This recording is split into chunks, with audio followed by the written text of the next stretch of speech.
pagi Pastor Stephen, apa kabar hari ini? Sehat selalu? Salam sehat? Sehat selalu di dalam Tuhan. Salam sehat, salam kuat. Yes, saya percaya bahwa hari ini Indonesia, Maluku, dan juga Ambon sudah siap untuk mendengar kabar baik dari Tuhan melalui Anda. Sahabat yang dikasihi Tuhan, hari ini kita punya tema, Tuhan selalu punya cara. Ini tema yang spesial buat kita semua di masa-masa spesial ini. Ini tema yang jelas, ini tema yang tegas. Kenapa saya katakan ini tema yang jelas dan tema yang tegas? Karena di dalam Tuhan itu jelas, selalu punya cara. Dan kenapa saya katakan tegas? Di sini ada kata selalu. Berarti cara Tuhan itu bukan cuma satu kali, dua kali, tetapi Tuhan itu selalu punya cara yang ajaib dan terkadang di luar logika sahabat sekalian. Sebabnya mari pagi hari ini yang penuh dengan keberkatan, saya ingin share tentang bagaimana Tuhan selalu punya cara dalam kehidupan sahabat-sahabat sekalian. Tuhan punya cara yang spesial, Tuhan punya cara yang unik. Saya ingin share ada 4 area. Sebenarnya Tuhan bisa bekerja dengan cara yang di seluruh area kehidupan kita. Tetapi hari ini saya ingin bicara Tuhan selalu punya cara di dalam 4 area kehidupan kita. Yang pertama, Tuhan selalu punya cara dalam hal memelihara kehidupan sahabat sekalian, memelihara kehidupan saya. Nah, coba kita lihat di dalam kisah Nabi Elia, 1 Raja-Raja 17 ayat 1 ayat 6. Ini cara Tuhan yang luar biasa ketika di sama Israel waktu itu mengalami masa kelaparan. Tetapi Tuhan punya cara yang luar biasa memelihara Nabi Elia. Kalau kita lihat dalam 1 Raja-Raja pasal 17 ayat 1 sampai 6. Kalau kita lihat ayat yang keempat, Tuhan menyuruh burung gagak untuk memberi Nabi Elia roti dan daging. Dan itu bukan cuma waktu pagi dan petang. Jadi itu cara Tuhan memelihara Nabi Elia, dan itu juga masih terjadi sampai hari ini buat Bapak Ibu sahabat DMR yang menyaksikan acara Praise the Lord, bahwa masih relevan Tuhan memelihara Nabi Elia. Dan sampai hari ini saya percaya Tuhan punya cara yang hebat untuk memelihara hidup sahabat sekalian. Dengan cara mengirim burung gagak, ya versinya mungkin tidak secara lahiriah burung gagak yang akan Tuhan utus kepada kita. Tetapi saya percaya ada burung-burung gagak dalam bentuk orang di sekitar kita, atau orang yang tidak pernah kita pikirkan, bayangkan, untuk datang membawa sesuatu untuk memberi jaminan atas kehidupan sahabat sekalian. Yang kedua, setelah Elia dipelihara oleh Tuhan dengan burung gagak, diutus Tuhan untuk membawa roti dan daging. Ternyata bukan sampai di situ. Cara Tuhan tidak stop di situ. Tuhan punya stok yang luar biasa. Jadi cara kerja Tuhan itu sungguh banyak, kreatif, inovatif, luar biasa. Ketika selesai Tuhan memelihara Elia dengan memberi makan melalui burung gagak, roti dan daging, Tuhan malah menyuruh Elia pergi lagi kepada seorang janda di Sarfat. Wow, saudara, bagi sahabat yang hari ini statusnya janda, jangan kecil hati. Ternyata janda juga bisa dipakai oleh Tuhan untuk membawa berkat. Ya, kadang-kala banyak janda yang sudah putus asa, tidak ada suami, tidak ada pasangan. Tetapi di sini dikisahkan bahwa ternyata Tuhan juga pakai janda ini untuk memelihara seorang nabi loh. Memberi makan kepada seorang nabi yang bernama Elia. Nah, janda ini bukan janda kaya. Janda ini bukan janda yang penuh dengan kelimpahan berkat, tapi dia juga mengalami krisis. Dia kesulitan makanan. Tetapi apa yang terjadi? Janda ini melakukan apa yang Tuhan firmankan. Jadi cara Tuhan memelihara Elia adalah melalui burung gagak dan melalui seorang janda di Sarfat yang tidak masuk logika kita. Mana bisa seorang janda yang susah tetapi mampu menolong Nabi Elia. Hari ini saya mau bilang, Tuhan punya cara memelihara sahabat sekalian. Melalui burung gagak, melalui janda, melalui apa saja Tuhan mampu memelihara sahabat sekalian. Nah, jadi Tuhan punya cara yang spesial. Tuhan punya cara untuk yang pertama memelihara kehidupan Nabi Elia. Dan saya percaya juga Tuhan punya cara yang spesial memelihara sahabat DMR.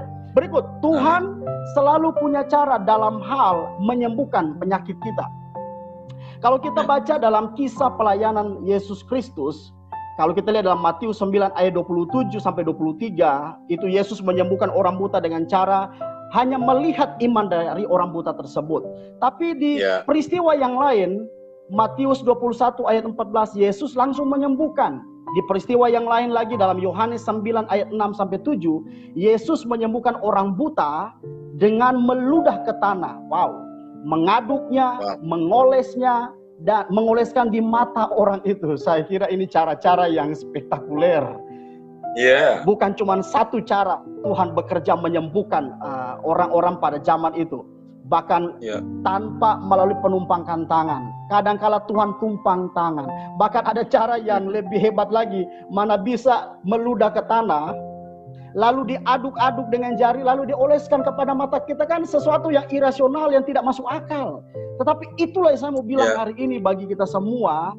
Kalau Tuhan memiliki cara yang luar biasa untuk menyembuhkan sahabat sekalian. Sahabat sekalian yang hari ini mungkin ada yang sakit, ada yang lagi mengalami kelemahan tubuh, saya percaya Tuhan pasti menyembuhkan. Karena Dia Allah Jehovah Rafa, Allah yang menyembuhkan setiap kita sekalian.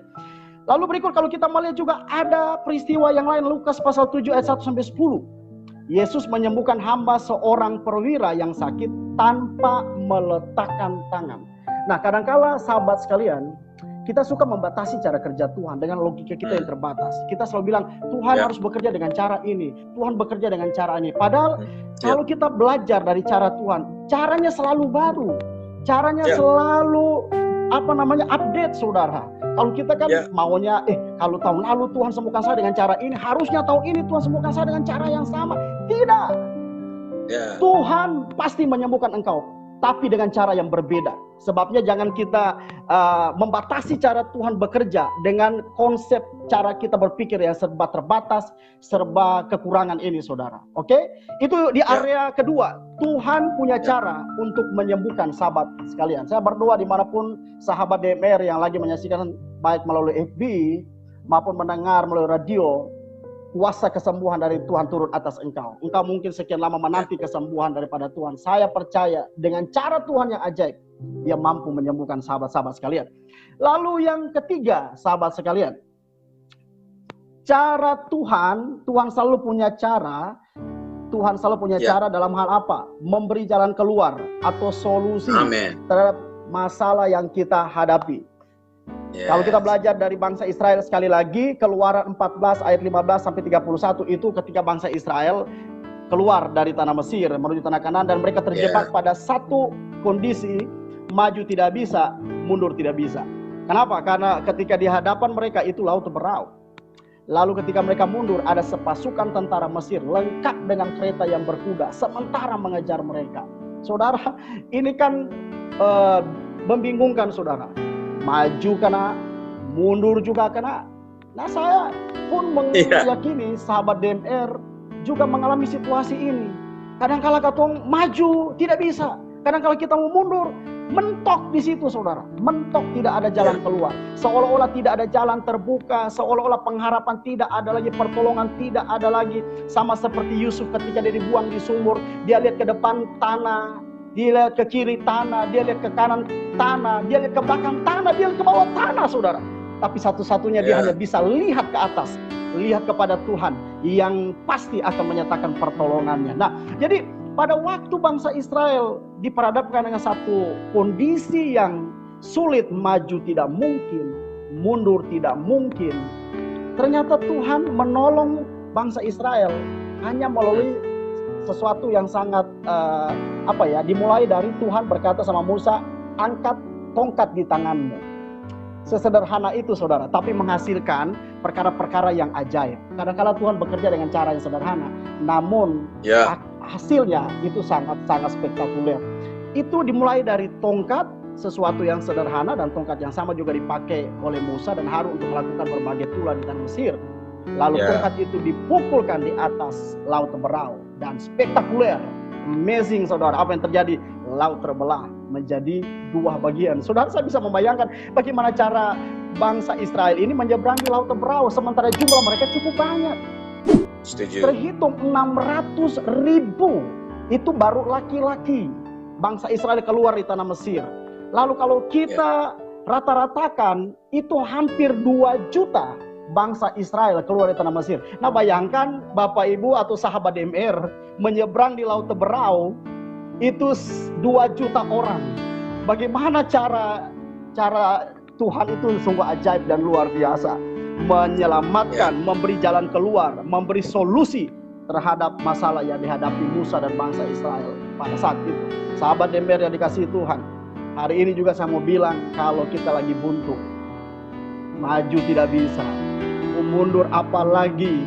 Saya sudah terlanjur sampai titik ini, Pak. Bu, saya tidak mungkin mundur lagi, saya harus maju terus. Percaya, apa yang ada di tanganmu, bawa kepada Tuhan. Tuhan bisa menggunakan sesederhana mungkin yang kau miliki hari ini untuk menghasilkan perkara-perkara yang ajaib, perkara-perkara yang spektakuler. Amin. Nah, berikut kita juga melihat kasus bagaimana Tuhan punya cara di dalam memberi jalan keluar, solusi terhadap masalah yang kita hadapi. Dalam 2 Raja-Raja pasal 4 ayat 1-7. Ini kisah Tuhan menolong seorang janda melalui Nabi Elisa. Janda ini dia punya suami juga nabi. Lalu ketika dia berjumpa dengan Elisa, dia berkata, hambamu ini punya suami, lalu dia sudah meninggal. Sudah meninggal, punya hutang lagi, sahabat DMR. Lalu dia mengeluhkan kepada sang nabi, para penagih utang sudah datang, bahkan mau ambil kedua anak saya. Ini keadaan yang sangat emergensi, sangat darurat, sangat genting. Suaminya sudah meninggal, meninggalkan setumpuk hutang. Lalu para penagih hutang sudah datang, mau ambil anak-anak dari janda ini. Saudara, coba lihat cara Tuhan. Cara Tuhan selalu ajaib. Tuhan memberi jalan keluar terhadap wanita janda ini melalui Nabi Elisa. Apa caranya? Nabi Elisa menyuruh, apa yang kamu punya? Janda ini bilang, saya tidak punya apa-apa. Tidak ada lagi yang saya miliki. Tidak ada aset, tidak ada sama sekali. Yang saya punya ini cuma bejana-bejana, cuma tempat yang ada di rumah. Disuruhlah Elisa untuk ambil dari tetangga-tetangga, ambil sebanyak-banyaknya. Lalu yang terjadi adalah ketika minyak dituang di bejana yang sudah disiapkan oleh perempuan atau wanita janda ini, tidak pernah habis. Minyak habis pada saat bejana sudah terisi penuh. Itu cara-cara Tuhan yang ajaib ketika memberi jalan keluar, ketika memberi solusi terhadap persoalan yang dihadapi oleh bangsa Israel, terhadap persoalan yang dihadapi oleh seorang wanita janda. Dan saya percaya cara Tuhan yang sama juga akan terbukti dalam kehidupan sahabat DMR sekalian. Mungkin sahabat DMR lagi mengalami masalah keluarga, masalah hutang piutang. Aduh, di masa pandemi ini belum lagi ketemu punya hutang di mana-mana. Saya percaya bawa pengharapanmu kepada Tuhan. Karena Tuhan tidak pernah kehabisan cara. Tuhan punya cara yang ajaib bagi setiap orang yang berharap kepada Tuhan. Jangan putus asa. Jangan sampai kehilangan pengharapan. Jangan sampai kita mentok lalu kita ambil keputusan, saya bunuh diri sudah. Saya mau mati sudah. Karena dengan mati mungkin semua masalah akan selesai. Jangan berharap demikian, sahabat DMR. Mati bunuh diri bukan salah satu cara untuk menyelesaikan semua masalah kita. Masih ada Tuhan. Masih ada Tuhan yang menyatakan cara-cara yang ajaib dalam kehidupan kita. Hal yang keempat, Tuhan punya cara dalam hal apa? Dalam hal mengangkat dan mempromosikan kita. Yesaya 22 ayat 22. Apabila ia membuka, tidak ada yang dapat menutup.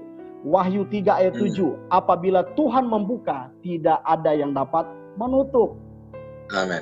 Sahabat yang diberkati Tuhan, sahabat yang luar biasa, ini bukankah firman Tuhan yang hebat?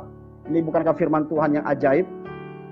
Kalau Tuhan yang buka, tidak ada yang bisa menutup. Kalau Tuhan yang tutup, tidak ada yang bisa membuka. Karena itu begini, sahabat. Kalau engkau lagi mengharapkan sebuah promosi, ada waktunya Tuhan yang tepat buat saudara. Jangan halalkan segala cara. Jangan sikut kiri, sikut kanan. Jangan cari muka, karena saudara sudah punya muka. Ngapain mau cari muka? Saudara cantik, saudara tampan, saudara luar biasa. Ya, kadang-kadang orang suka cari muka. Saya berpikir, orang ini sudah punya muka, masa mau cari muka lagi? Sudah Tuhan kasih lengkap, hidung utuh. Ngapain kita mau cari-cari muka? Daniel tidak perlu kompromi untuk sebuah promosi. Dia cukup berkompromi dengan firman Tuhan, maka promosi datang daripada Tuhan. Jadi Tuhan punya cara, sahabat sekalian, untuk mengangkat saudara. Waktunya belum diangkat Tuhan, jangan angkat diri sendiri. angkat diri sendiri pada akhirnya jatuh. Tapi kalau sudah waktunya Tuhan angkat kita, biar 1000 tangan lagi menjatuhkan saudara tidak akan pernah bisa. Karena cukup 1 tangan yang ajaib mengangkat saudara, tidak akan mampu 1000 tangan menjatuhkan saudara. Karena kalau pada waktunya Tuhan bekerja, luar biasa. Saya percaya orang-orang yang menyaksikan live streaming di acara Praise the Lord maupun lagi mendengar melalui radio, saya perkatakan bahwa saudara adalah orang-orang yang tidak akan lama lagi dipromosikan oleh Tuhan. Pak, mana mungkin Pak di masa pandemi ini, PHK di mana-mana, pemutusan kerja di mana-mana. Saya terlalu optimis sekali bahwa bagi Tuhan tidak ada yang mustahil. Bagi Tuhan tidak ada yang tidak mungkin. Nah, sahabat DMR yang diberkati Tuhan, Tuhan selalu punya cara. Tuhan bisa pakai berbagai bentuk kesulitan hidup. Jadi jangan buru-buru menyalahkan Tuhan, menyalahkan situasi. Tuhan bisa pakai kesulitan hidup untuk menolong saudara. Tuhan bisa pakai berbagai situasi dan kondisi. Roma 8:28 Allah turut bekerja dalam segala perkara untuk mendatangkan kebaikan bagi setiap orang yang mengasihi Tuhan. Tuhan bisa pakai apapun, siapapun untuk menolong kita. Termasuk Tuhan bisa pakai orang yang menjengkelkan untuk menyelamatkan kita. Saudara pernah membayangkan orang yang menjengkelkan saudara juga Tuhan pakai untuk menyelamatkan saudara? Suatu kali saya menonton satu video, dan video ini luar biasa saudara. Ada seorang nenek-nenek yang lagi duduk di tepi jalan, di atas kursi dia duduk. Nenek ini tanpa sengaja dia bergerak dan tongkatnya jatuh di jalan. Lalu 2-3 meter dari nenek ini ada seorang anak muda yang berdiri sambil makan-makan cemilan. Lalu sang nenek bilang begini, "Nak, tolong bantu angkat tongkat nenek." Si anak muda ini angguk-angguk tapi tidak langsung mau ambil tongkat sang nenek. Nenek ini kesal saudara, kecewa dalam hatinya, ini anak muda tidak mau bantu saya. Apa yang terjadi? Karena anak muda tidak bantu nenek ini terpaksa berdiri dari tempat duduknya, terpaksa berdiri dan mengangkat tongkat yang tadi jatuh. Saudara tahu, sahabat kalian, waktu sang nenek berdiri, tiba-tiba ada benda yang berat jatuh dari ruko entah tingkat berapa, dan itu jatuh persis di tempat nenek ini duduk. Bayangkan kalau sang atau anak muda tadi membantu nenek ini, Pastor Jimmy, apa yang terjadi kalau anak muda ini bantu angkat tongkat dan serahkan kepada nenek? Nenek ini kemungkinan selesai sudah hidupnya di situ. Memang menjengkelkan, tapi Tuhan bisa pakai orang menjengkelkan untuk menyelamatkan hidup sahabat DMR sekalian. Karenanya jangan dulu-dulu marah kalau ada orang menjengkelkan kita, jangan dulu-dulu marah kalau ada orang yang membuat kita sakit, jangan dulu marah. Karena bisa saja Tuhan pakai orang-orang tersebut untuk menyelamatkan hidup saudara. Nah, secara singkat, bagaimana supaya kita terus melihat cara Tuhan bekerja nyata dalam kehidupan kita? Yang pertama, terus pastikan kehidupan kita terhubung dan terkoneksi dengan Tuhan. Dalam hal apa? Membangun keintiman. Karena dengan kita terhubung, terkoneksi dengan Tuhan, maka kita akan selalu menerima informasi yang update dari Tuhan. Coba bayangkan HP kita kalau tidak terhubung dengan Wi-Fi, kita tidak akan menerima informasi-informasi terbaru. Pada saat HP kita terhubung dengan internet, Wi-Fi, kita akan terus terima berita-berita yang update, entah itu hoax, entah itu betul. Nah, sama dengan kita ketika terhubung dengan surga, terhubung dengan Tuhan, akan ada konfirmasi-konfirmasi baru datang atas kehidupan saudara dan saya, sahabat DMR sekalian. Yang kedua, caranya bagaimana? Berhenti dari cara, pola, sistem kerja kita yang lama. Karena dengan kita menggunakan cara pola kita yang lama, berarti kita sementara membatasi cara Tuhan bekerja. Markus 5:25-34, seorang wanita pendarahan, dia sudah pergi ke dokter, dia sudah berobat kiri kanan, tidak lihat pertolongan Tuhan. Namun pada akhirnya dia datang kepada Tuhan. Seketika Tuhan buat mujizat. Dan yang paling terakhir, cara kita untuk melihat pertolongan Tuhan adalah Mazmur 1 ayat 1-3.